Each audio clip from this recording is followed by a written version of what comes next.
Haleluya. Na wasalimu wote kupitia jina la Yesu Kristo aliye hai. Tunamshukuru Mungu kwa ajili ya siku ya kwanza ya semina, na leo ni siku yetu ya pili na ya mwisho ya semina kwa somo letu ambalo tumeanza nalo ya kwamba msitoke Yerusalemu, na tukiwa tunajibu swali ya kwamba kwa nini wasitoke Yerusalemu mpaka wabatizwe kwa Roho Mtakatifu na kwa moto, mpaka wabatizwe kwa Roho Mtakatifu na kwa moto. Yaani tuliweza kuangalia sababu za kwa nini walipaswa wabatizwe kwanza kwa Roho Mtakatifu. Alafu leo inabidi tuangalie juu ya ubatizo wa moto. Kulikuwa na haja gani ya kubatizwa kwa ubatizo wa moto? Na tukisha kugundua hayo, hapo ndipo tutakuwa tumekamilisha ile kanuni ya mianzo na Roho Mtakatifu. Maana kitu kikubwa kilichobebwa na ujumbe ni mianzo na Roho Mtakatifu. Yesu alihitaji mianzo na Roho Mtakatifu kabla ya kazi. Kabla ya kuanza kufanya chochote, alihitaji na alidai mianzo na Roho Mtakatifu. Kabla mambo yote, acha niombe Mungu ili tuweze kuendelea. Baba Mungu mtakatifu, muumba mbingu na dunia, asante kwa ajili ya wakati na majira haya ambao umetupa tuweze kujifunza tena kwa neno lako.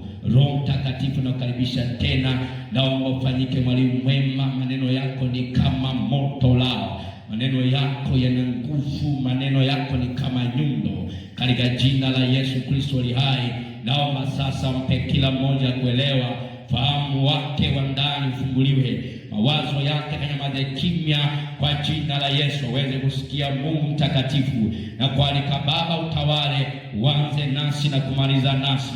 Roho Mtakatifu yafafanue haya maneno yako na uhubie tena na tena katika jina la Yesu Kristo, amen. Tulipokuwa tukiangalia sababu za kujazwa au za kubatizwa kwa Roho Mtakatifu kabla ya kazi, tuliangalia mambo kadhaa ambayo yalihitajika waweze kuwa nayo kabla ya kazi, yani mianzo na Roho Mtakatifu. Kwanza Yesu alitambua wazi ya kwamba hawa wanafunzi wasingeliweza kuwa mashahidi wazalendo na waaminifu wa Injili kwa vita vyovyote vya kazi ya Injili, wasingeliweza kuvichukua au kupigana navyo pasipokuwa na uwezesho wa Roho Mtakatifu. Lakini tukaona jambo lingine ya kwamba Yesu alitaka wawekwe wakfu, wakutiwa mafuta ya Roho Mtakatifu kabla ya kuanza rasmi kazi ya Injili. Wakiwa peke yao, ilipaswa wapakwe mafuta kwanza ya kuwekwa wakfu kabla hawajaanza kazi ya Injili. Lakini tukaona ya kwamba walihitajika nguvu ya huduma kwa karama na nguvu ya huduma na karama za Roho Mtakatifu ili wahamishwe katika ufasaha wa kibinadamu, yaani ufasaha wa maneno. Lakini tukaona ya kwamba ilihitajika wabatizwe kwa Roho Mtakatifu. Yesu alitaka sana ya kwamba ule uwezo wa Bwana ambao ilihitajika alipokuwepo pamoja nao uhamie kwao, yaani ule uwezo na nguvu ya hamie kwao wanafunzi, afanye kana kwamba ni Yesu yuko katikati yao, afanye kana kwamba ni Yesu yuko duniani, lakini ni wao wakiwa pamoja na Yesu. Kwa hiyo aliwapa ule uwezo. Andiko anasema katika kitabu cha Luka sura 24 mstari wa 49 kwamba msitoke mjini mpaka mvikwe uwezo utokao juu. Uwezo utokao juu maana yake ni ninashuka kupitia wao, anakaa ndani yao. Sasa leo tunataka tuone kwa nini hitajika wabatizwe kwa Roho Mtakatifu, lakini kwa kipengele cha ubatizo wa moto. Tuliona ubatizo wa Roho Mtakatifu, lakini leo tuone kwa nini hitajika wabatizwe kwa moto. Lakini ubatizo wa moto ndio ulikuwa utambulisho wa Yesu Kristo baada ya Yohana kutoka. Yohana alitabiri akasema katika kile kitabu cha Luka mtakatifu sura ya 3 mstari wa 16 ya kwamba kweli mimi nawabatiza kwa maji, lakini yuaja nyuma yangu mwenye nguvu, ambaye sistahili kulegeza damu ya viatu vyake. Huyo atawabatiza, moja, kwa Roho Mtakatifu, mbili, kwa moto.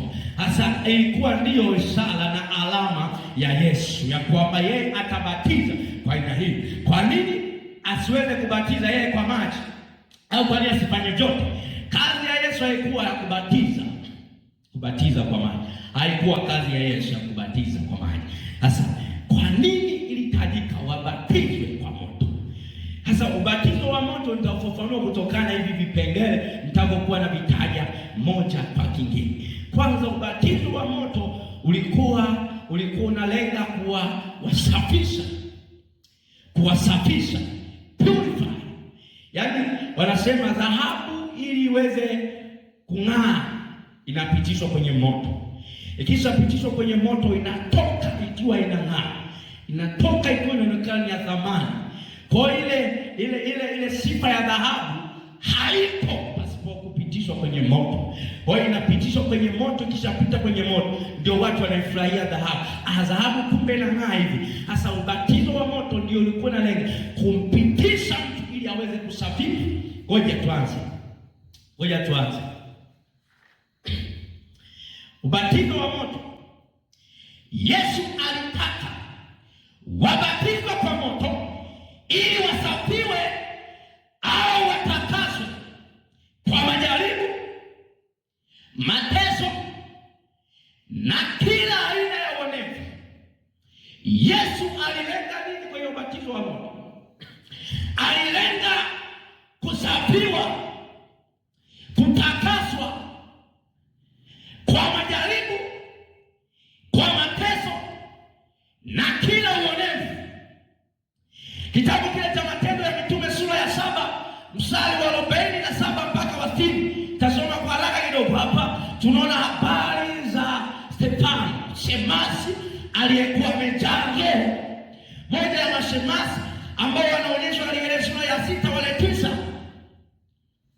waliochaguliwa baada ya murmuring of the church, baada ya minong'ono katika kanisa kwa habari ya wajane kusauliwa katika chakula. Sasa ngoja nianzie hapa nikupe umuone Stefano alipotokea. Sura ya 6 mstari wa 5.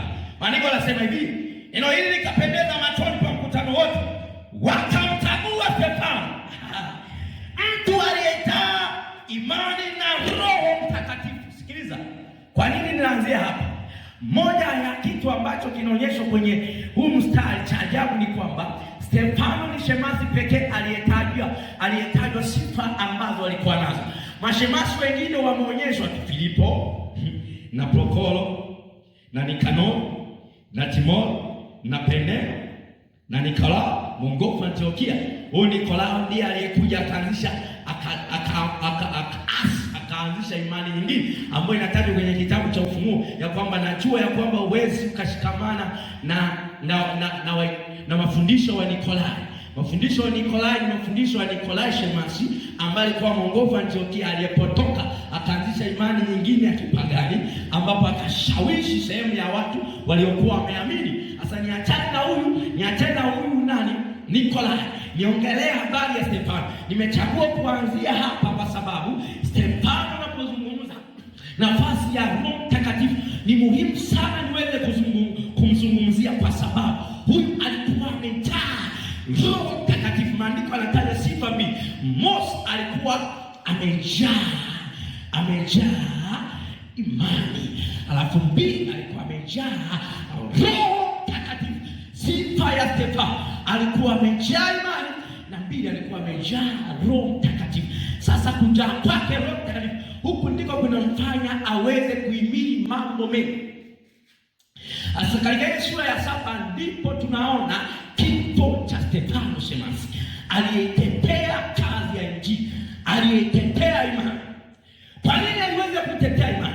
Kwa sababu alifanikiwa kusafishwa na kutakaswa kwa majaribu, kutakaswa kwa mateso na kila uonevu ambao uliweza kuja juu yake. Na maandiko yanathibitisha kwenye kile kitabu cha sura ya 6 mstari wa ngapi ule wa 8, anasema hivi: na Stefano akijaa neema na uwezo alikuwa akifanya maajabu na ishara kubwa katika watu. Akijaa neema na uwezo, Stefano akijaa.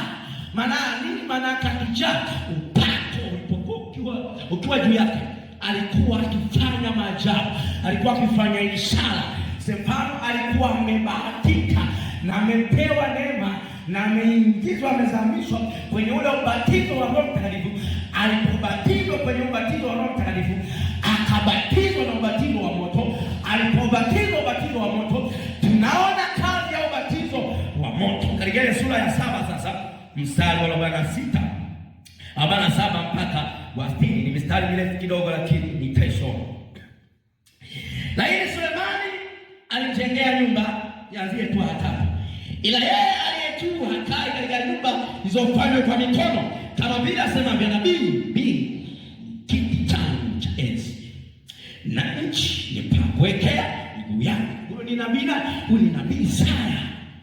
Ni nyumba gani nitakaonijengea, asema Bwana, au ni mahali gani nitakapostarehe? Si mkono wangu uliofanya haya yote.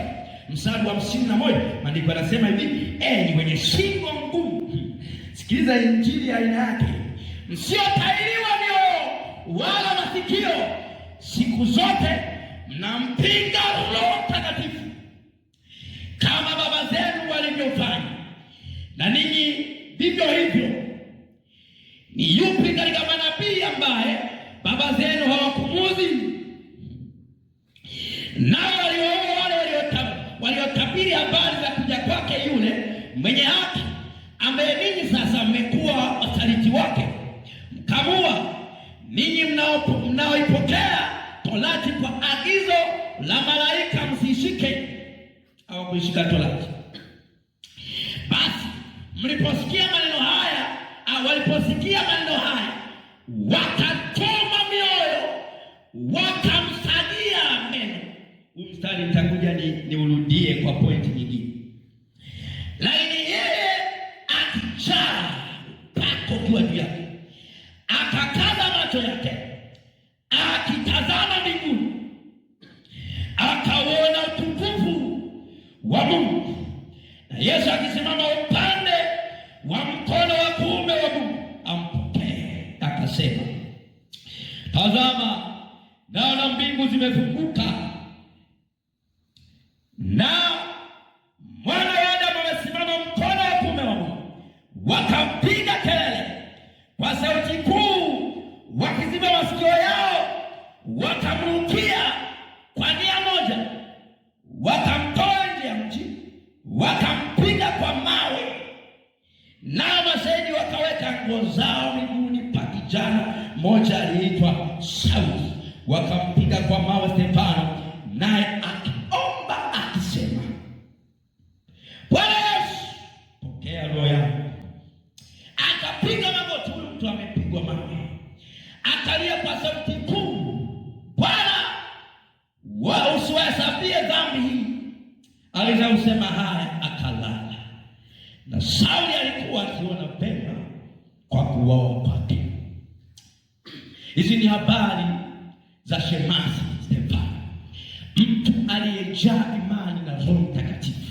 Tamani hili liwe fungu letu, kwamba tuwe na sifa zinazoweza kututambulisha mbele za Mungu na mbele za watu anatuzunguka, waliokoka na wasiokoka, ya kwamba Stefano walikuwa wanamjua. Maandiko yanasema hivi, wakamchagua na Stefano, mtu aliyejaa imani na Roho Mtakatifu. Katika kanisa unajulikanaje? Unajulikana kama mwinjilisti, unajulikana kama mwimbaji, unajulikana. Achana hizo sifa, unazojulikana kama mwimbaji, kama mhubiri. Je, kuna zile sifa za ndani ambazo watu wanajua ya kwamba huyu ni mtu aliyejaa Roho? Akianza kuomba, ni anaomba akiwa amejimimina. Sasa Stefano wakati amekamatwa, yuko mbele ya baraza, yuko mbele ya mahojiano makali, anatoa hotuba kali. Moja ya hotuba iliyokuwa inawachefua Mafarisayo na Masadukayo, ilikuwa inawachefua ni juu ya ufufuo wa wafu. Wewe ulikuwa ukihubiri habari ya ufufuo wa wafu, unaibua vita isiyokuwa ya kawaida. Alikuwa akihubiri Stefano habari nyingi za ufalme wa Mungu, na hapa wakamsagia meno, maana walichoma mioyo, dhamiri zao ndani ya mioyo wakachomwa. Kwa sababu gani wakachomwa? Nitakuja kuzungumza hatua inayofuata. Lakini nataka nikwambie, kazi ya ubatizo wa moto unatufanya tusafiwe, unatufanya tusafiwe, yani tutakaswe ndani ya mioyo yetu. Haitoshi tu kwamba ubatizo na Roho Mtakatifu, lakini ubatizo wa moto unatusafisha na kutakasa. Kwa ajili ya nini? Kwa ajili si kutakaswa kwa awali kwa hapana. Kutakaswa na kusafishwa kwako kwa hatua inakuja ya Roho Mtakatifu kwa maana ya moto ni hatua nyingine tofauti na kule kuokoka. Kule kuokoka ni kwamba mtu anasamehewa dhambi, akisha kusamehewa dhambi anahesabiwa haki, akisha kuhesabiwa haki anafanywa upya, akisha kufanywa upya anaingizwa kwenye familia ya Mungu, anaingizwa kwenye ushirika wa waaminio, ushirika wa mwana pekee wa pendo la Mungu. Hasa hapa kwenye kusafiwa na kutakaswa kupitia ubatizo wa moto ni kwamba mtu anaandaliwa awe tayari kwa ajili ya majaribu, kwa ajili ya mateso, kwa ajili ya uonevu wa aina yote ambao Stefano aliweza kukutana nao, na alipoweza kukutana nao Stefano alifanikiwa kuweza kushinda. Kwa sababu gani? Amepita kwenye nini tunaweza tukasema ni kwenye ile dhahabu inapitishwa kwenye chemba tofauti zikiwa na temperature tofauti, wanakemia, mnaweza mkanielewa. Inapitishwa sasa, inapokuwa inapitishwa kwenye vyemba tofauti vyenye joto tofauti, vina purify, yani vinasafisha ile dhahabu. Kwa kadiri inavyopita chemba kimoja kwenda kingine, kwa kadiri inavyotoka temperature ndogo kwenda temperature juu, ndivyo inavyokuwa safi. Kwa kuna aina ya temperature, kama dhahabu ikikomea pale haiwezi kuwa pure, haiwezi kuwa safi. Kwa hiyo inapaswa ifike mpaka temperature ya mwisho ambako ndiko kiwango cha juu cha ile dhahabu kusafika.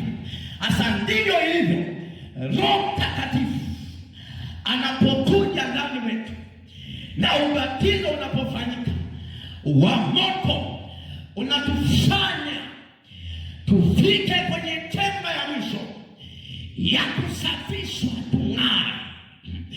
Kwamba linapokuja jaribu, kwamba linapokuja mateso, tusiwe na wasiwasi. Stefano alikuwa akipigwa. Sikiliza mwanaume alichokuwa anafanya.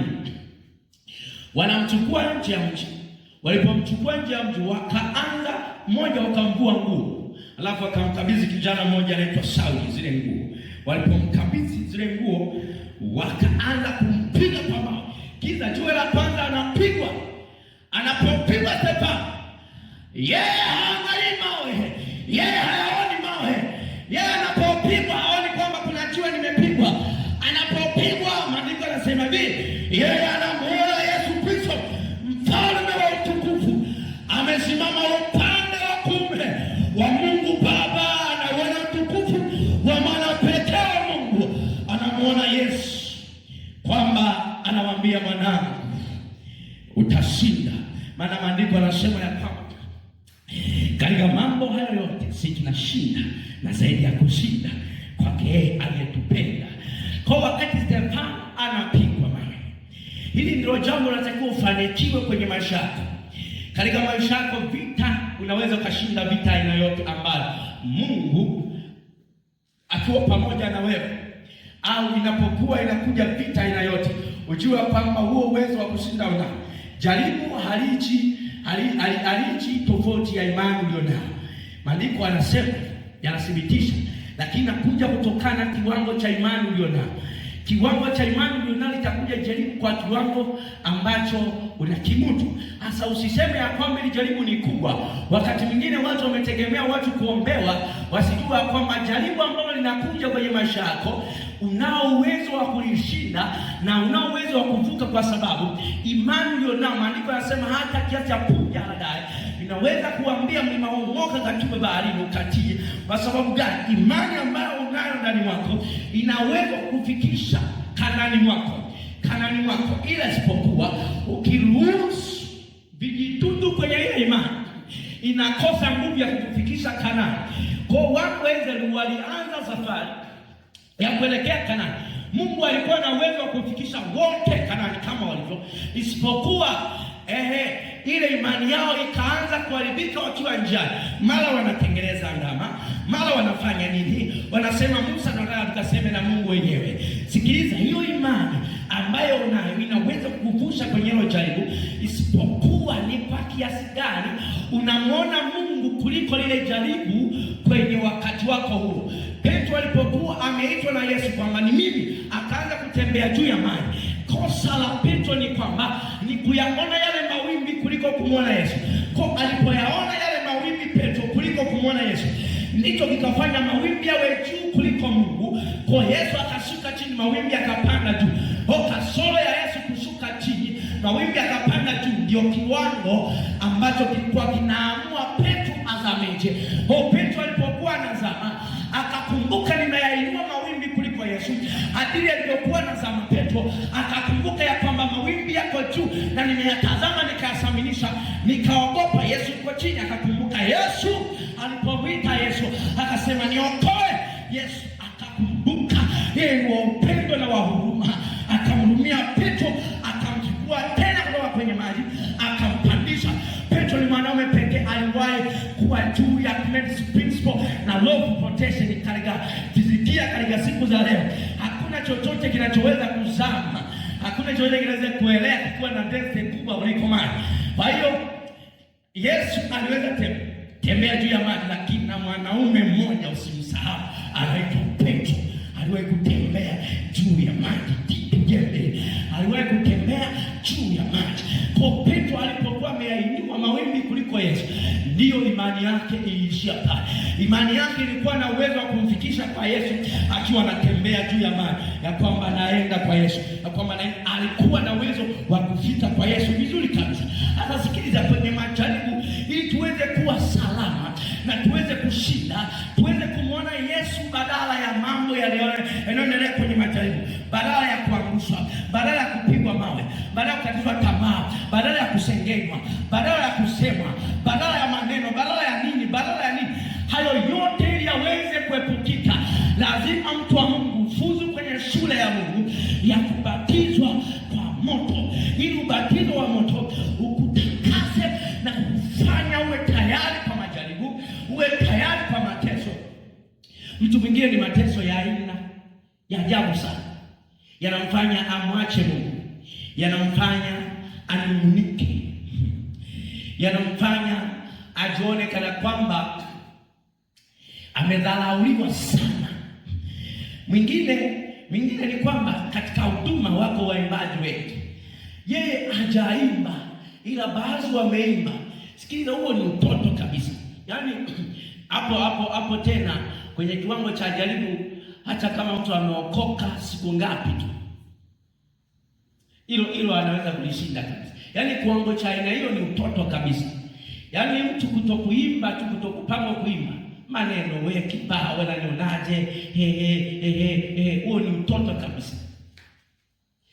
Sasa kuna majaribu ambayo yanaingia kwenye kiwango cha kumtetea au kumdhihirisha Yesu ya kwamba niko pamoja na wewe Yesu. Stefano alipokuwa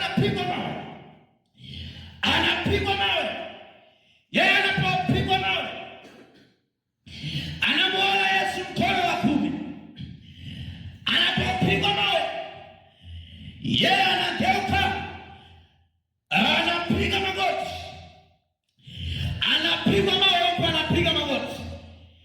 Pigwa jua la kwanza, anasema Baba, uwasamehe, usiwahesabie dhambi hii, kwa sababu imenipasa kuingia ufalme wa Mungu. Kwa dhiki nyingi imetupasa kuingia ufalme wa Mungu kwa njia ya dhiki nyingi. Kitabu cha Matendo ya Mitume kinathibitisha ya kwamba ufalme wa Mungu hatujii kwa lele mama. Yapo mateso lazima tuyapitie, yako majaribu lazima tuyapitie, kupo kuonewa lazima tukupitie, kupo kuteswa lazima tukupitie, kupo kupingwa, kupigwa, kufanya nini, lazima tupite kwenye ubatizo wa moto ili tuweze kufuzu kwenye shule ya majaribu ya mateso, ya kutetea mwili wa Kristo, ya kwamba Kristo ni Bwana, ya kwamba Kristo ni Mungu, ya kwamba Kristo yuko pamoja na mimi nimekubaliana kama nilivyosema, yuko pamoja na pako haya mateso ninaweza nikadumu. Sikiliza, ufalme wa Mungu tunauingia kwa ziki nyingi. Sasa hizi ziki nyingi haitowezekana kuzifuzu kama haujabatizwa ubatizo wa moto. Mtumishi na mtendakazi wa Injili lazima abatizwe kwa ubatizo wa moto. Ubatizo wa moto unampurify, unamfanya awe safi, unamfanya awe tayari kwa ajili ya nini? Ya mateso. Unamfanya awe tayari kwa ajili ya nini? Ya majaribu. Jaribu la Elia alikuwa ameshapigana vita ambayo kwa haraka alikuwa amekwisha kuishinda, ila hapa kwenye ubatizo wa moto ndio unaoamua kwa kiasi gani uweze kumwona shetani na kumwogopa, na kwa kiwango gani muone shetani na kumzaa, na kumwona ya kwamba huyu ndiye aliyeshuka toka juu akashuka chini. Kwa kama aliyeshuka alikwisha kushindwa kabla, yaani hapa napambana aliyeshindwa. Sikiliza, popote pale ambapo unafanya vita katika ulimwengu wa roho, ujua kwamba unafanya vita katika ulimwengu wa roho na shetani ambaye alikwisha kushindwa. Kwa hiyo wewe unapambana aliyeshindwa. Au kama unapambana aliyeshindwa, una vita ndogo sana, ila isipokuwa umeteni viwango vya imani yako na uwe tayari umekwisha kusafiwa kwa ajili ya majaribu, kwa maana ubatizo wa moto, ili ya kwamba unapokuwa unafanya vita katika ulimwengu wa roho, unafanya vita katika ulimwengu wa roho, lazima ujue ya kwamba vita katika ulimwengu wa roho sio ngumu sana na sio rahisi sana. Sio ngumu sana kwa maana unashindana na aliyekwisha kushinda, lakini sio ngumu sana pia kwa sababu vyovyote vile ukisha kuzembea unalipuliwa sana, kwa sababu katika ulimwengu. Sikiliza, katika warfare, spiritual warfare, keep in mind, spiritual warfare, in the level of the spirit, hakuna huruma kwenye vita vya kiroho. Hakuna huruma, yaani ni umafia. Hakuna huruma. Kwa ukilegea, kadiri utakavyolegea ndivyo aliye dhaifu utamfanya awe na nguvu, na kadiri utakavyokuwa na nguvu, yaani utakavyoona kwamba niko pamoja na Kristo ambaye ana nguvu, ameshinda kifo na mauti, utakavyojiona uko tayari, ndivyo unamfanya yule unayeshinda naye aonekane zaidi ya mchanga. Kwa utakavyoogopa na utakavyoirahisisha ile safari, yaani shetani anaweza kumrahisishia safari kwa jinsi unavyoingia na unavyosimama na unavyorespond kwenye vita vya kiroho. Kwa vita vya kiroho tunaweza kuvishinda, yaani ni ahadi yetu kushinda. Sisi ni washindi kupitia kazi ya msalaba, imetuhakikishia ushindi. Haleluya, haleluya tena, haleluya tena. Nataka nikwambie sasa ya kwamba ubatizo huu wa moto ulikuwa wa muhimu sana, ni wa muhimu sana tuweze kupitia, ili tuweze kusafiwa kwa majaribu, kusafiwa kwa mateso, kusafiwa kwa uonevu, kusafiwa kwa pingamizi, ya kwamba tunapofika mahali tunakutana na bahari ya Shamu, tusianze kulialia, tujue ya kwamba Bwana anaweza hata akatoboa maji katika mwamba, tujue ya kwamba hata kwa fimbo tunaweza tukapiga bahari ikagawanyika, tujue ya kwamba hata kwa mvua ya mana Bwana anaweza kanyesha mvua ya mana tukapata chakula, ujue Bwana anaweza katokea hata tunapohitaji nyama, Bwana atashusha pale, utakula pale ambapo hatukutarajia. Maana katika jangwa tunajua kwamba hapana maduka, hapana dispensary wala hospitali, hapana mradi wa maji. Katika jangwa hapana suwasa, hapana dawasa, hapana nini, hakuna. Katika jangwa hapana supermarket. Katika jangwa hakuna cha Kariakoo, hakuna cha nini. Katika jangwa hakuna cha Dubai, hakuna cha nini, hakuna magorofa katika jangwa. Katika jangwa hakuna lami, hakuna flyover. Katika jangwa hakuna chesijawa nini. Katika jangwa ni jangwa ni ukame katika jangwa. Hasa katika jangwa nini kinaamua? Ili tuweze kumuona Mungu akitutokea lazima tuwe tumefuzu kusafiwa. Maana yake nini? Katika jangwa kupo kukata tamaa, katika jangwa kupo kuvunjika moyo, katika jangwa kupo kujiona kana kwamba uko peke yako. Katika jangwa ndio maana wana waweza walipokuwa katika jangwa walikuwa wanajiona kana kwamba Musa, umetutoa Misri na sababu hapa kuna makaburi, umetuleta tufie huku, bora tungelifia kule tungelizikwa kuna makaburi. Musa, umetutoa Misri, umetuleta tufanye nini? Tufie huku, kule kulikuwa na makomamanga, kulikuwa na manini. Wakaanza kukumbuka Misri ambako umeteswa miaka 400. Sikiliza, iko hivi, katika jangwa usipokuwa umesafiwa kwa moto, unaweza ukahisi ya kwamba Mungu amekuacha. Hapa kabisa Baba, huna huruma. Sikiliza, Mungu hajatuleta duniani ili tuhangaike. Mungu hajatuleta duniani ili tuteseke. Mungu alipomweka mwanadamu katika bustani ya Edeni, akampa ile miti anywe maji yanayoletwa na ile mito minne. Unaona, alipokuwa anaishi katika ile Edeni yake, aliyafurahia maisha mwanadamu. Na Mungu anatuleta duniani ili tuyafurahie maisha. Kwa epuka sana kutokubatizwa kwa moto, maana kutokubatizwa kwa moto kuna ashiria na kunaamua safari yako ya jangwa iweje. Safari yako ya jangwa ni safari ambayo wakati mwingine haumuoni ndugu yako, haumuoni mchungaji, haumuoni na uko peke yako na Mungu. Uko peke yako na Mungu. Uko peke yako na Mungu. Uko peke yako na Mungu. Uko wewe na Mungu. Uko wewe na Mungu. Ama waimbaji wengi wanaimba nyimbo nyingi za faraja na nini. Sikiliza, mwimbaji mmoja akaimba, uko wapi Mungu wangu? Huyo alikuwa anatafakari mapito na nini na nini na nini na nini. Anaona kama yuko peke yake. Sasa hilo ni jangwa. Jangwa ni sehemu ambayo hauna wa kuvutia moyo.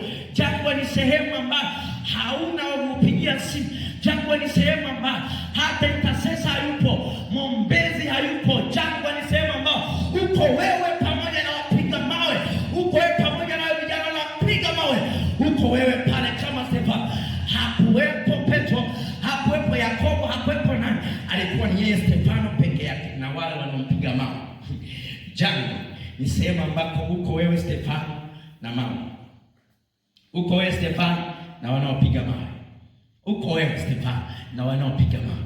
Sasa hapo, sikiliza, hapo hahitaji useme baba, hapo iseme mchungaji, hapo iseme nabii, hapo hahitaji useme baba fulani, mama fulani. Hapo unatakiwa ufuzu kwenye kiwango cha kumuona Yesu yuko mkono wa kuume. Anasema, mwanangu, wewe ndiye mwanangu mpendwa ninayependezwa nawe. Wewe ni mwanangu mpendwa ninayekupenda. Simama. Lazima ufuzu kwenye Yesu. Ubatizo wa moto. Sasa tuone jambo lingine. Ubatizo wa moto unafanya nini? Jambo la muhimu sana na la kutisha ambalo nataka nikwambie hapa. Kwa nini nipaswa ubatizo kwa ubatizo wa moto?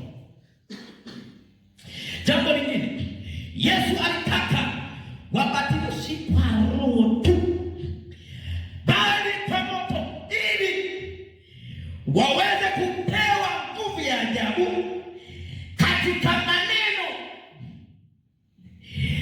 Wapewe nguvu ya ajabu katika maneno. Yaani maneno kuwa kama moto ulao. Maneno yao yawe kama moto ulao.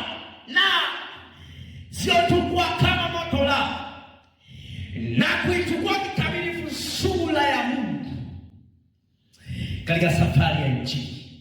Yaani wapewe nini? Moto na nguvu katika maneno yao. Maneno yao ya kama moto la. Halafu kitu kingine, waweze kuichukua kikamilifu sura ya Injili. Hebu tuone walivyogeuzwa kwanza. Tuanzie kitabu cha Wakorintho wa pili ile sura ya ngapi? Wakorintho wa pili ile sura ya 3 mstari wa 16 mpaka 18. Halafu nitakupa maandiko mawili ya moto ambayo ndio nataka tuyaone. Wakorintho wa pili ile sura ya 3.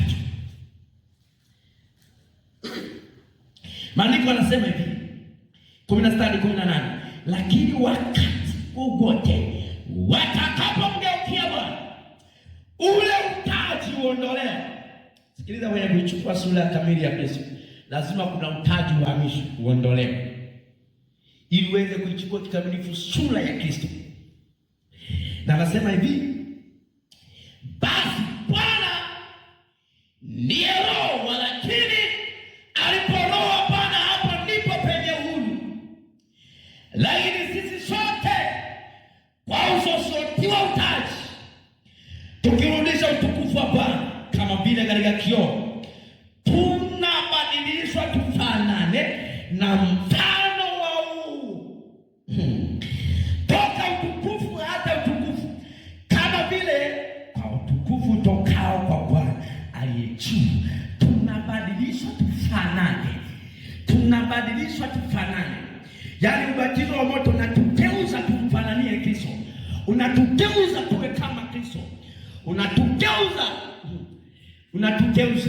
Halafu hebu ngoja nikuaishi kidogo. Kitabu cha Matendo ya Mitume sura ya 2:37.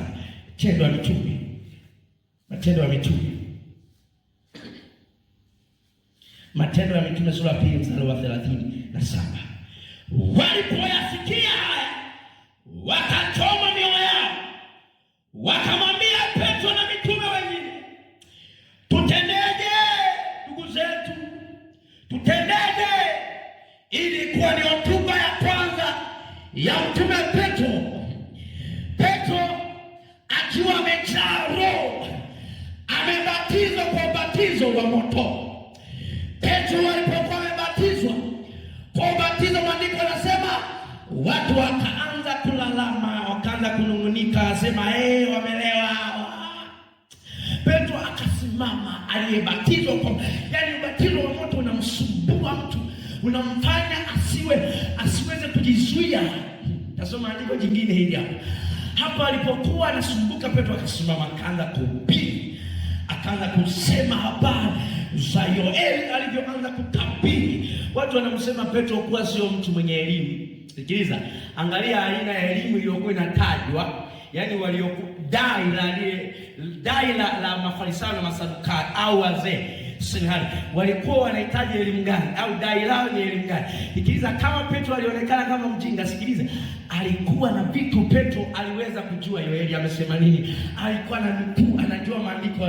Yaani Petro alikuwa anajua wewe. Sikiliza, fuatilia maandiko vizuri hatua kwa hatua. Sikurupuka kusema Petro asiyejua kusoma, sawa. Lakini tuje hapa kwenye uhalisia. Petro akanukuu, akasema nabii Yoeli alivyotabiri, akasema itakuwa katika siku hizo nitawamwagia Roho yangu. Akaanza kuhubiri. Alipokuwa akihubiri, wakachoma mioyo yao. Walipokuwa wamechoma mioyo yao, wakauliza Petro na mitume wengine, maana ile siku walikuwepo watu wametoka sehemu nyingi mataifa mbalimbali kwa ajili ya sikukuu ya mavuno. Hasa Petro alipokuwa akihubiri, nini kilichosababisha wachome mioyo? Walichoma mioyo kwa sababu ya ubatizo wa moto. Yaani lile neno unaolihubiri ili liweze kuwa na moto, lazima anayehubiri awe amebatizwa kwa ubatizo wa moto, ili maneno yake yageuzwe yawe kama moto la yanapokuwa yanawaendea watu, yanaingia ndani ya mtu, yanamchoma. Unahubiri ujumbe kanisani, unahubiri ujumbe jukwani, unapokuwa unahubiri ule ujumbe, utashangaa mtu amekaa kwa mbali, anasikia kwamba au kwa karibu, anasikia boom, anachoma moyo wake, dhamiri yake inahukumiwa, anasikia kwamba hapa nimetenda dhambi, mimi ni mchafu, mimi nimeanguka dhambini, mimi sistahili.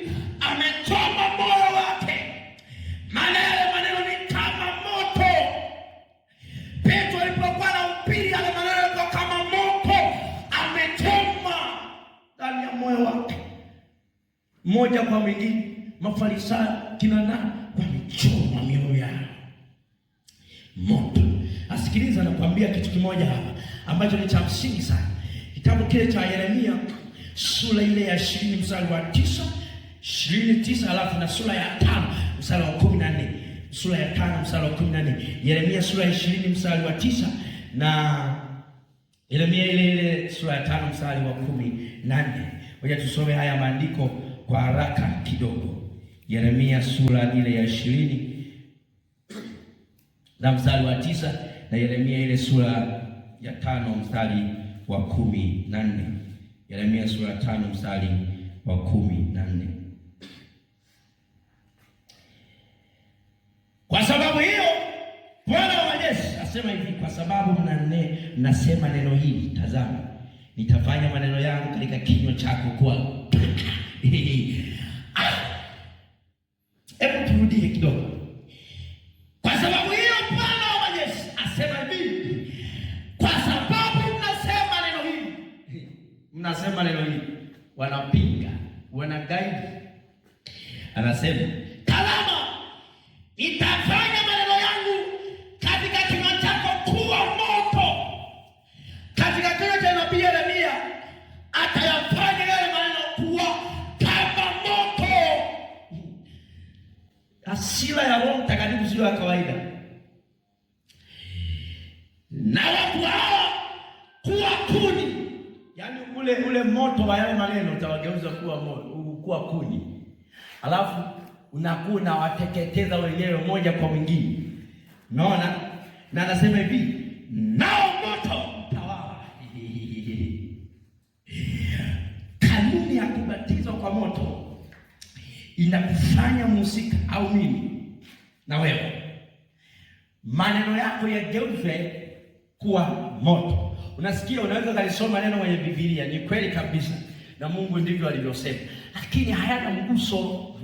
Lakini watu wanapoyasikia yanatoka ni kama ya kawaida tu. Yaani ili uwe na utofauti kwenye maneno yako, neno unaolihubiri, hata kama unaongea kawaida tu, nasikia mtu anaguswa, anakamatwa, anasikia hukumu, kwa sababu yale maneno ni kama moto.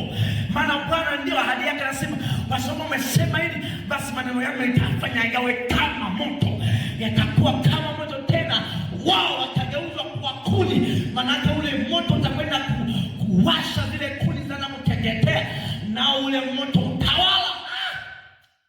Batizo wa moto. Kitabu cha Yeremia sura ya 20 mstari wa 9, maandiko yanasema hivi, nami nikisema sitamtaja wala sitasema tena kwa jina lake, basi ndipo moyoni mwangu kumekuwemo kama moto wakao uliofungwa ndani ya mifupa yangu, nami nimechoka kwa kustahimili, wala siwezi kujizuia. Hata niseme mambo machache kabla ya uzungumzia mstari. Yeremia ni nabii ambaye ametabiri kwenye wakati mgumu sana, wakati ambao Israeli wamemwacha, wamemsahau Bwana. Yuda wakati wamechukuliwa mateka kwenda Babeli, nabii Yeremia anatuma waraka kama tunavyoona kwa mateka waliokuwa Babeli, na kama unavyosoma kwenye kitabu cha Danieli sura ya 9 mstari wa 2, kwamba Yeremia kwa kuvisoma vitabu akagundua neno la Bwana alilokuwa ametabiri nabii Yeremia kwa ajili ya kutimizia ukiwa hizi. Ukiwa ule ni ule wa miaka 70 ya kufanyika mateka kule Babeli. Sasa sikiliza, haya mambo ya uovu uliosababisha mambo ya ajabu kwa Israeli yametokea baada toka kwa Sulemani anahama hivi.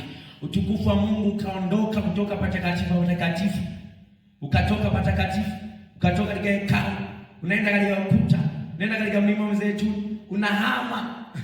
Utukufu wa Mungu ulikuwa umeondoka Ikabod. Sasa Yeremia ametabiri katika wakati ambao kila neno analolisema anapingwa. Kila neno analolisema, na anaopinga ni wale wanaodhaniwa na kutaja kama watumishi makuhani, wale ambao walikuwa wanatabiri, wale ambao walikuwa wanasimamia shauri la Bwana. Naona si tu ambao walikuwa wamekengeuka. Kuna mambo ambayo Yeremia amekutana nayo. Kuna wakati Yeremia akaja akasema hivi, nadhani hapa imetosha.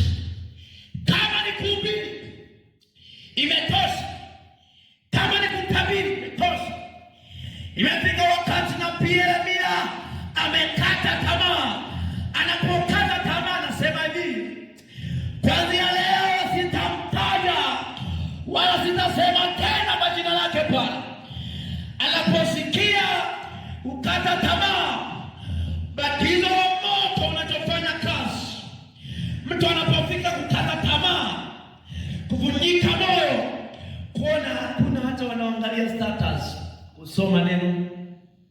Hakuna hata nilisikia nikihubiri kanisani, watu wanaendelea vile vile. Naingia mtaani na hubiri, watu wako bize na biashara. Nasema ukokeni, watu waokoki. Nasema hivi, watu hawaelewi. Unafika wakati mtu anakata tamaa. Mtumishi anafika wakati anaona kana kwamba Mungu amemwacha. Chakula hamna. Alafu wakati huo Bwana anamwambia nenda kashuhudie, nenda kahubiri. Sikiliza, ubatizo wa moto ulichokifanya tukitoka kwa nabii Yeremia alipotamka kutokumtaja wala kutokusema kwa jina lake Bwana. Baina ubatizo wa moto ukafanya jambo la ajabu. Akasikia tena moyoni mwake kwamba ni kama kuna moto anakereketwa kuendelea kutabiri, kuendelea kusema cha Bwana alichomwambia. Na ndiyo kanuni ya Bwana ya kwamba anapotubatiza kwa moto anatazamia kwamba tunapokata tamaa, unapofika kujiona kana kwamba tumechoka, ana kwamba hakuna tueleweki, ana kwamba hakuna tunakoelekea, yaani kana kwamba matokeo hayadhihiriki. Sikiliza, ubatizo wa moto unatukumbusha kwamba mimi ndiye niliyekuita, endelea mbele, endelea mbele na ipaswa bahari sio muda. Ubatizo wa moto unapokuja ndani ya mtu, anasikia moto ndani ya moyo wake, katika mifupa yake, anafungiwa tayari tena upatao kwa injili ya amani. Batizo wa moto, batizo wa moto. Mtu unasikia moto, unasikia moto. Siwezi kujizuia, lazima nihubiri injili. Siwezi kujizuia, lazima niombe. Siwezi kujizuia, lazima niimbe. Siwezi kujizuia, lazima niende kutegemeza. Siwezi kujizuia, lazima nisimame katika zamu yangu. Siwezi kujizuia kama nabii wa Bwana. Siwezi kujizuia, siwezi kujizuia. Ni ombi langu kwa Bwana katika jina la Yesu Kristo. Bwana apande mbegu hii katika jina la Yesu. Ni ombi langu katika jina la Yesu. Bwana achilie moto, Bwana achilie moto. Waliyekata tamaa, waliyekata tamaa na huduma, Bwana achilie moto. Waliyevunjika moyo, Bwana achilie moto. Wanaona kama mlima, Bwana achilie moto. Wanaona kana kwamba hakuna kuendelea tena, Bwana achilie moto. Bwana achilie moto, achilie moto, achilie moto, achilie moto, achilie moto kwa ubiri wa injili, achilie moto kwa uombaji, achilie moto, achilie moto kwa ibada, achilie moto, achilie moto. Pokea uwezo wa Bwana katika jina la Yesu, katika jina la Yesu. Yeremia anasikia moto, anasikia moto. Huu moto unapokuja ndani mwetu, tunapata uwezo wa kuchukua kazi ya Mungu kikamilifu. Kazi ya Mungu, kuna watu wanafanya kazi ya mwezi part time. Naomba ukajitafakari leo. Je, mimi ninafanya kazi ya Mungu kikamilifu au ninafanya kazi ya Mungu kama part time? Yaani kama sehemu ya ziada, yaani kama kazi ya ziada. Nafanya kazi ya Mungu kikamilifu au ninapopata muda, nikibahatika kupata muda, nafanya utumishi? Naomba jitafakari leo, jiulize swali hili. Unafanya kazi ya Mungu kikamilifu kama nafasi ya kwanza na kama uhitaji wa kwanza, au unafanya kazi ya Mungu kama ziada, part time? Najua kuna masomo ya mengine ya tusheni, mwalimu anafanya kama part time, sio kazi yake, lakini ni kazi ya ziada.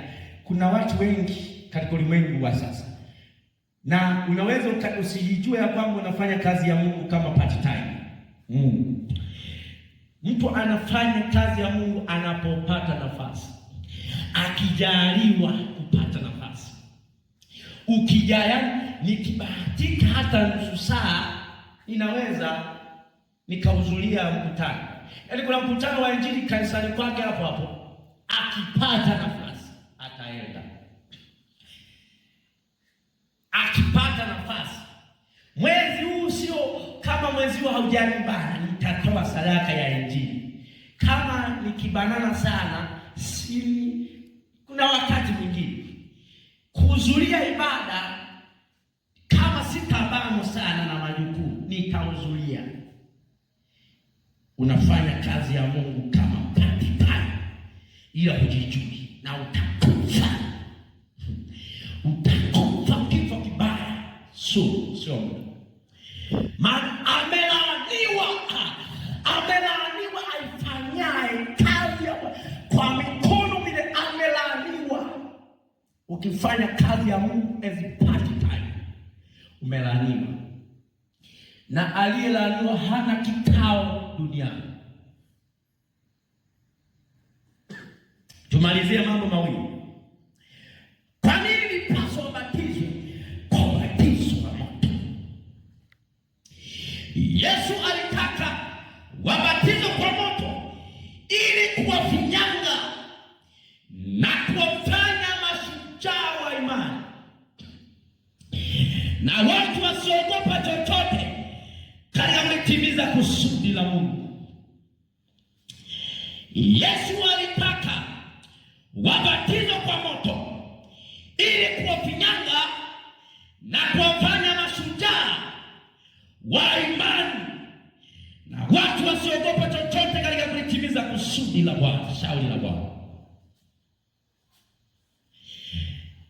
Ndugu yangu, kuna watu wengi sana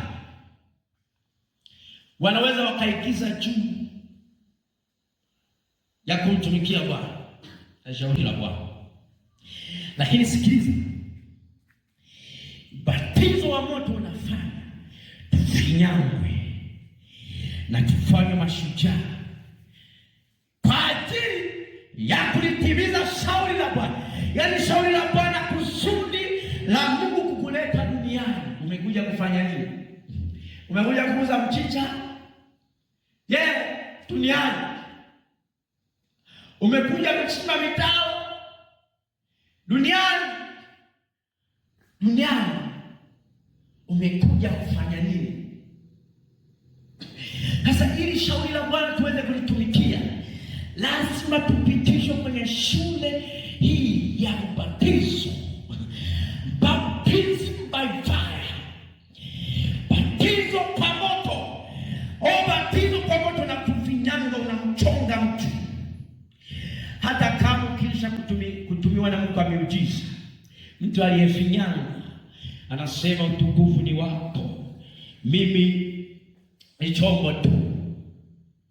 Na watu wengi wanasema mimi nipungue wewe ongezeke, lakini hamna unyenyekevu, ni zilo. Yaani yawe maneno haimaanishi kwamba mtu ni mnyenyekevu. Kuna kukiri kwa maneno na vitendo. Dhambi tunaikimbia kwa maneno na vitendo. Kuna mtu kusema hivyo kwa maneno, lakini katika utendaji ni zilo. Na unaweza usijue kama una kiburi ile unacho. Yesu ili aweze kumtumia mtumishi kwa consistency, kwa mwendelezo, lazima awe amefinyangwa,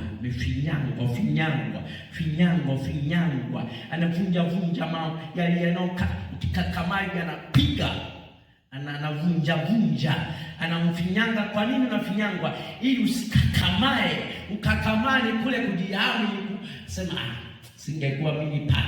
Yaani unafinyangwa, unabonga, unakunjika.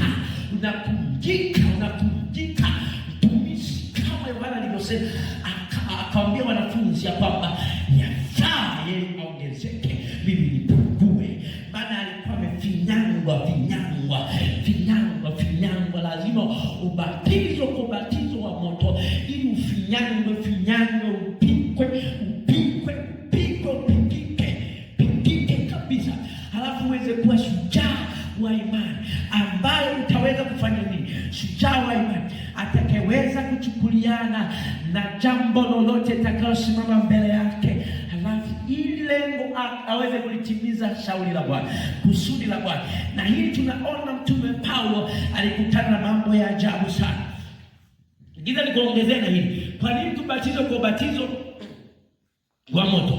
Ubatizo wa moto ulilenga kuwafanya wakubali hali yoyote mbele yao, na waseme ya kuwa kuishi ni Kristo na kufa ni faida. Yaani msalaba mbele, dunia nyuma. Ubatizo wa moto ulilenga kuwafanya wakubali hali yoyote mbele yao. Hebu nikusomee maandiko machache, alafu tuweze kumshukuru Mungu na kuhitimisha. Kitabu cha Wafilipi ile sura ya kwanza, Wafilipi sura ya kwanza mstari ule wa 21, kwa maana kwangu mimi kuishi ni Kristo na kufa ni faida. Na ile sura ya 3 mstari wa 7 mpaka ule wa 10, sura ya 3 mstari wa 7 mpaka wa 10, maandiko yanasema, lakini mambo yale yaliyokuwa faida kwangu nalihesabu kuwa hasara kwa ajili ya Kristo, nalihesabu kuwa hasara kwa ajili ya Kristo. Na zaidi ya hayo nahesabu mambo yote kuwa hasara kwa ajili ya uzuri usio na kiasi, kwa kumjua Kristo Yesu Bwana wangu, ambaye kwa ajili yake nimepata hasara ya mambo yote, nikihesabu kuwa kama mavi nipate Kristo. Yaani Paulo alifikia katika viwango vya kukubaliana na hali ya aina yote katika wakati ambapo Paulo alikuwa anapigwa viboko. Yaani mwanaume amewekea hivi, anapigwa viboko. Yaani mwanaume amekaa amefunga mikatale ilikuwa inafungwa mikatale. Yaani miguu inaingizwa hivi na mikono inafungwa hivi, alafu nabaki kiuno kimenanini, umekaa hivi, kiuno ni muda wako wote umekaa tu, kiuno kinaumia na nini, miguu imefungwa na mikono hivi, mikatale. Paulo alikuwa anafurahia mikatale, na wakati anawaandikia waraka wa Filipi alikuwa anawatia moyo na kuwaelekeza juu ya hali yake ya gerezani. Nabii alikuwa anawakumbusha na kuhakikishia juu ya faraja yao, kwa maana ya sadaka zao walizomtuma nani, walizomtuma huyu ndugu, ngoja nimtaje kwa jina lake. Huyu ndugu anaitwa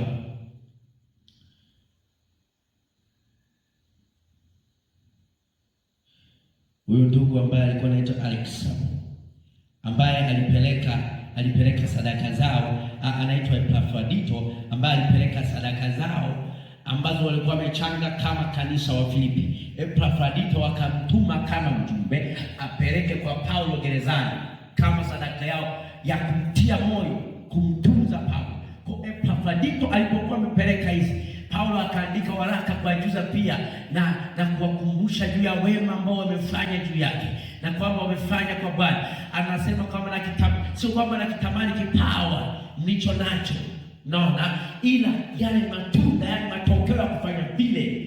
Unapomtegemeza mtumishi wa Bwana, kuna yale matokeo unayapata. Kwa Paulo alikuwa amefungwa katika gereza, wakati Epafrodito amechukua michango anapeleka gerezani. Naona Paulo alikuwa amefungwa. Unajua mwanaume amekaa wakati amefungwa, haoni kuwa ni kasoro, haoni kuwa ni hasara, haoni kuwa anaonewa. Anaanza kuna zile nyaraka ameandika Paulo kwa mikono yake, lakini nyaraka ambazo ameandika Paulo, prison epistles, zile nyaraka alikuwa anasema na mtu anaandika. Ndio maana wengine wanasema Paulo hajaandika nyaraka 13. Sikiliza, nikupe ufafanuzi. Iko hivi, Paulo katika nyaraka za Paulo 13, kuna nyaraka ambazo Paulo ameandika kwa mikono yake mwenyewe, na akasema hivi, kwa mkono wangu nimewaandikia. Na kuna nyaraka alizokuwa amefungwa kwenye gereza. Alipokuwa amefungwa kwenye gereza, amefungwa mikono na miguu, mikatale. Hawezi mwanaume kuandika chochote. Anakaa mtu mbele yake, mwanaume anaanza kutiririka, anaanza kusema.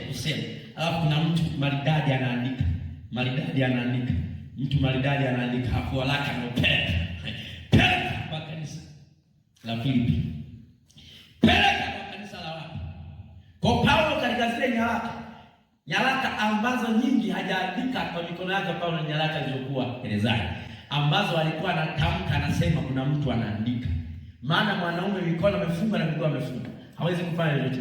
Ila kuna nyaraka ambazo Paulo ameandika yeye mwenyewe akiwa na uhuru, ambazo amesikia mafundisho fulani, amesikia kama kwa Wagalatia wanaigeukia imani nyingine, anasema nasikitika sababu naigeukia imani nyingine, naigeukia injili nyingine. Kwa mtume Paulo alikuwa amekubaliana na hali yoyote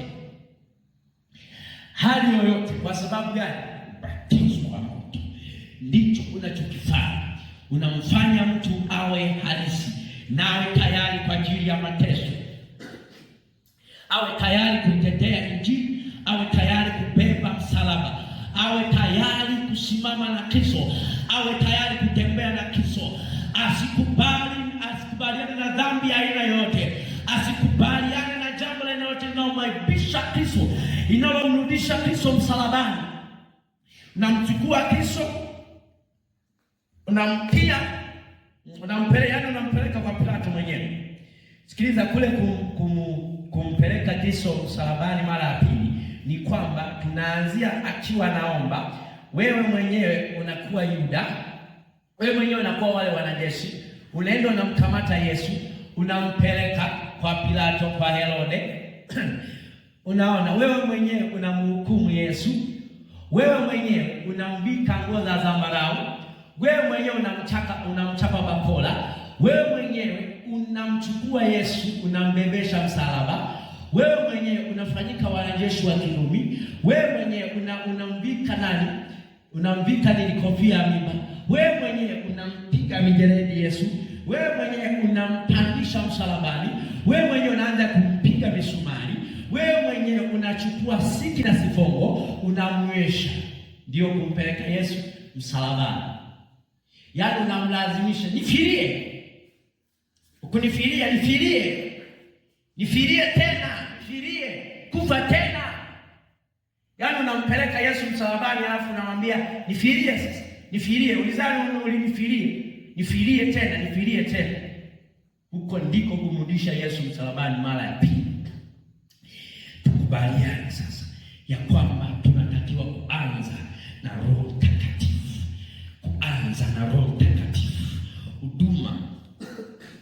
Huduma na Roho Mtakatifu.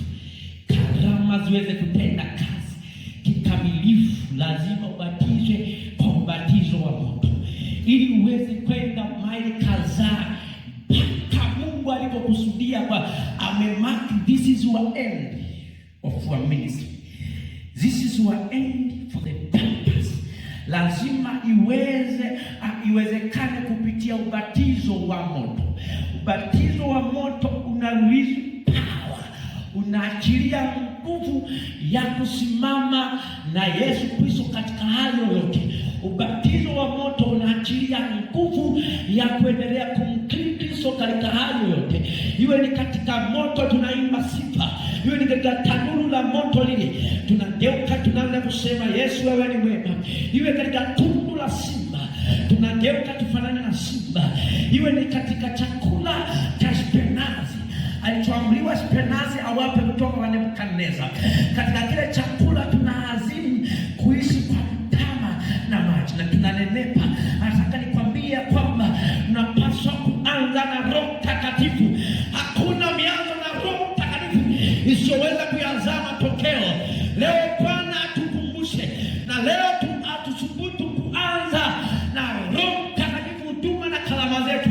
Kama ulianza bila Roho Mtakatifu, geuka, hitaji ubatizo wa Roho Mtakatifu na kwa moto. Hii tunapobatizwa kwa Roho Mtakatifu na kwa moto, tunaichukua kazi ya Kristo kikamilifu, tunaichukua kazi ya huduma kikamilifu, tunatembea kifua mbele tukiwa tuna uhakika ya kwamba tunaweza kufika. Ili uweze kuwa na uhakika ya kwamba utafika, lazima ubatizwe kwa Roho Mtakatifu na kwa moto. Kwa Roho Mtakatifu na kwa moto. Wako watu wengi wana magomvi kwenye makanisa, wako watu wanagombania vyeo, maskofu, wachungaji. Kwa sababu gani? Sikiliza, ukishapoteza ladha ya Roho Mtakatifu, mnaanza kushambuliana na mnaanza kukaa kimya. Sababu gani? Ubatizo wa moto wa Roho Mtakatifu na kwa moto na kufanya usiwe tu fresh, usiwe tu physical, yani usikae katika ubinadamu kwa kutosha. Usitazame mambo katika ubinadamu, usitazame fedha, usitazame manufaa, usitazame nini, usitazame sifa, usitazame chochote kile cha faida. We are not serving God for self interest or for self gains. Hapana, tunamtumikia Mungu kwa ajili ya utukufu wake, kwa ajili ya faida yake mwenyewe. Sisi hatuna chochote ambacho tunahitajika kukipata. pale kitu. Hapana, yeye malipo anayalipa yeye mwenyewe kwa muda wake, kwa namna anayotaka. Maana amesema mtapokea mara 100 duniani kisha uzima wa milele. Na amesema hivi, mtu akinitumikia Baba atamheshimu. Mnagombana sana, mnalandana sana. Kila mtu anataka kuuza huduma, kubrand Facebook, kubrand YouTube, Instagram, whatever, nini awe maarufu. Sikiliza. Ubatizo wa moto unamtoa mtu majangwani, alafu unakuja unamtambulisha mjini, katikati ya mji. Unamtambulisha. Mungu ndiye anayetutambulisha mwenyewe. Baada ya nini? Ya kubatizwa kwa moto, kubatizwa kwa Roho Mtakatifu na kwa moto. Petro alitambulikana ile siku baada ya kubatizwa kwa Roho Mtakatifu na kwa moto. Baptism by fire. Ubatizo unafanya tutambulishwe haraka kuliko haraka zetu. Yaani kuna haraka ya Mungu na kuna haraka zetu. Kuna yale your desire, your will. Sikiliza, Mungu ana wakati na majira yake. Na ndio maana anawaambia lile swali, Bwana akitujalia aidha kwa wakati mwingine. Wakamuuliza hivi, Bwana, huu ndio wakati unaulizia unaporudishia Israeli ufalme? Akasema, si kazi yenu kujua nyakati wala majira. Tafsiri yake nini? Mungu anayo majira. Mungu anao wakati wa kila jambo kulifanya. Akamwambia Baba, tuweke hapo. Baba, tuweke hapo. Roho Mtakatifu nataka kuanza na wewe. Roho Mtakatifu nataka kuanza na wewe. Nataka kuanza huduma na wewe. Nataka kuanza kazi na wewe. Nataka kuanza utumishi na wewe. Nataka kuendelea na wewe. Nimegundua ya kwamba nimekuacha. Hata kama kuna mtu ulianza na Roho Mtakatifu, lakini baada ya kuanza na Roho Mtakatifu ukadaiveji, ukaanza njia zako mwenyewe. Nataka nikwambie kwamba lazima tuwe na mianzo na Roho Mtakatifu ili tufikie umbali ambao Bwana ametuwekea. Nataka unaweza ukaungana mimi mahali ulipo, ukaanza kumwambia Roho Mtakatifu, nataka kuanza na wewe, kuendelea na wewe, nataka kumaliza na wewe. Roho wa Baba niweke hapo. Mahali pako pasiri niweke hapo. Roho wa Baba niweke hapo. Roho Mtakatifu, Roho wa Baba tuweke hapo tena. Roho wa Baba tuchukue hapo tena. Mahali pasiri uchukue hapo tena, tuweke hapo tena. Katika jina la Yesu Kristo ni hai. Hata Baba waachilie moto. Waachilie moja mahali pale alipokuwa amepungua, alipokuwa amelekea, alipokuwa amepoa. Moto tena uwake. Moto tena uwake. Moto tena uwake. Roho wa Baba kama moto. Katika jina la Yesu Kristo ni hai. Moto kamate tena. Usiweze kujizuia tena. Usiweze kujizuia tena. Moto kamate tena. Kamate tena. Eze prayer warrior sasa, moto kamate tena. Moto kamate tena. Evangelist, moto kamate tena. Katika jina la Yesu Kristo ni hai. Roho wa Baba msima kifua tena. Katika jina la Yesu Kristo ni hai. Maji yametibuliwa. Kazi yako ni kujitupa. Uweze kuwa mzima katika jina la Yesu. Roho wa Baba panda ile mbegu. Ile mbegu inaweza kuzaa matunda katika jina la Yesu Kristo. Neno lako taweka ni kama moto la. Imatize tena. Roho karibu. Imatize tena kwa moto. Asereba Ramateaba Asekoria mane. Imatize tena kwa Roho karibu na kwa moto na kwa moto na kwa moto na kwa moto na kwa moto. Maana kazi yako unaifanya mwenyewe ndani yetu. Katika jina la Yesu Kristo ni hai. Na kuombea Baba akuishe tena. Maandiko yanasema katika kitabu cha Warumi ile sura ya 8 sababu kuna moja, ikiwa Roho aliyefufua Kristo katika wafu anakaa ndani yenu na ataiwishi miili yenu iliyo katika hali ya kufa. Maombi yangu Bwana akuishi. Bwana akuishi. Bwana akuishi kwa upya, kufanye kwa upya. Roho Mtakatifu ayazae matunda. Anza safari na Roho Mtakatifu. Anza huduma na Roho Mtakatifu. Anza utumishi na Roho Mtakatifu. Bwana ayasaidie maisha yako. Bwana kuhuruku neema isiyokuwa ya kawaida. Bwana achilie nguvu isiyokuwa ya kawaida. Uanze utembee na moto. Uanze utembee na moto. Maneno yako yawe kama moto. Ujae nguvu isiyokuwa ya kawaida. Pokea upako na uwezesho wa Roho Mtakatifu. Pokea nguvu ya mianzo mipya. Pokea neema ya kuendelea na Bwana. Pokea neema ya kuendelea na Bwana.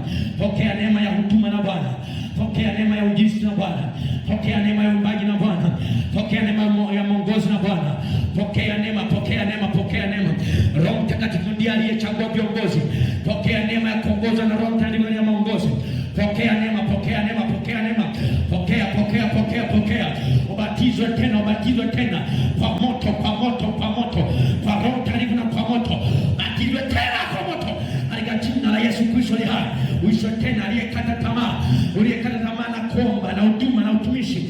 Katika jina la Yesu Kristo aliye hai na kuombea moyoni mwako sikie kama moto, na ndani ya mifupa yako ufungiwe moto.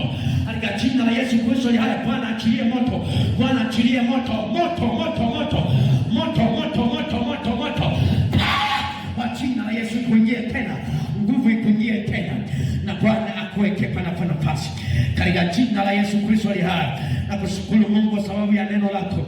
Na kwa semina hii yazae matunda katika jina la Yesu Kristo aliye hai. Na kushukuru Mungu nikisema amen. Bwana ayabariki na kuongoza maisha yako. Asante kwa kuwa pamoja nami na kunifuatilia, na Bwana Yesu akutunze. Tukutane wakati mwingine katika semina ijayo. Katika jina la Yesu Kristo aliye hai. Bwana kubariki. See you at the top.